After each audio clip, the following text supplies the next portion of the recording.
இந்த குருமேடும் சுக்கிரமேடும் விம்மி புடைத்திருக்க, நல்லா மேடு பளிச்சுன்னு 2 மேடு தெரியணும்.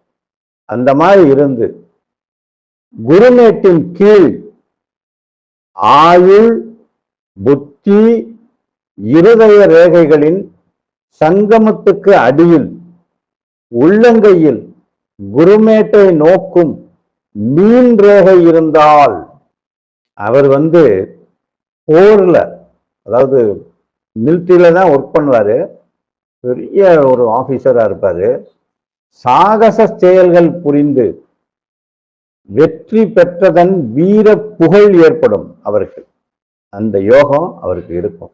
பெருவிரலின் இந்த பெருவிரல் இருக்குல்ல, இதுல இந்த நகம் இருக்கு பாத்தீங்களா, இந்த நகம், இந்த நகத்துக்கிட்ட இருக்கிற இந்த அங்குலாஸ்திக்கு பேரு நக அங்குலாஸ்தின்னு பேரு. எல்லா விரல்லையுமே நகத்துக்கு நேரா இருக்கிற அங்குலாஸ்திய நக அங்குலாஸ்தின்னு சொல்லுவாங்க. அதை புரிஞ்சுக்குங்க.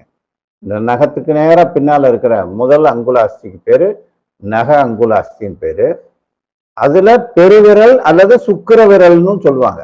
இப்ப இந்த சுக்கிர விரலோட நக அங்குலாஸ்தி கீழ் அங்குலாஸ்தியை விட நீண்டு சதை அப்படி சதையா இருக்கும், கருத்து இருக்கும்.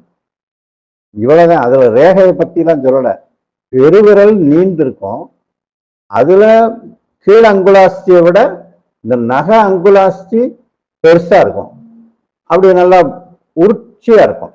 இப்படி ஷார்ப்பா இல்லாம கொஞ்சம் உருட்சியா இருக்கும் அந்த அந்த நபருக்கு.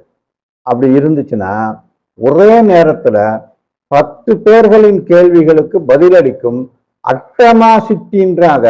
எல்லாருக்கும் அது கிடைக்காதான். அது ஒரு அஷ்டமகா சித்தி மாதிரி. அனிமா, மகிமா, கரிமா, லஹிமா, பிராப்தி, பிராகாமியம், ஈசத்துவம், வசித்துவம்னு 8 விதமான சித்திகள் இருக்கு.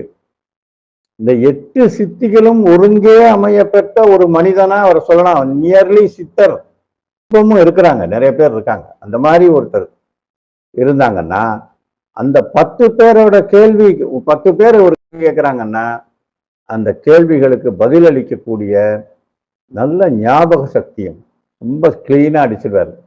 அந்த மாதிரி நபராக இருப்பாராம். அதுவே மேலங்குலாஸ்தி சின்னதா இருக்கு, கீழங்குலாஸ்தி பெருசா இருந்ததுன்னா அவரு உடல் பலம் இருக்கும். அவருக்கு பார்க்கறதுக்கு ஆள் தொந்தியும் தோற்றமா இருப்பாரு, ஆனா பயங்கரமான ஆளா இருப்பாரு. பெரிய உடல் பலமும் அதே நேரத்தில் தொந்தியும் ஏற்படுமா. அது ஆட்டோமேட்டிக்கா. அப்படின்னா என்ன அர்த்தம்? பலமான ஆளா இருக்கிறதுக்காண்டி அவர் நிறைய சாப்பிடுவாரு. அப்ப ஆட்டோமேட்டிக்கா ஃபேட் வச்சிரும்.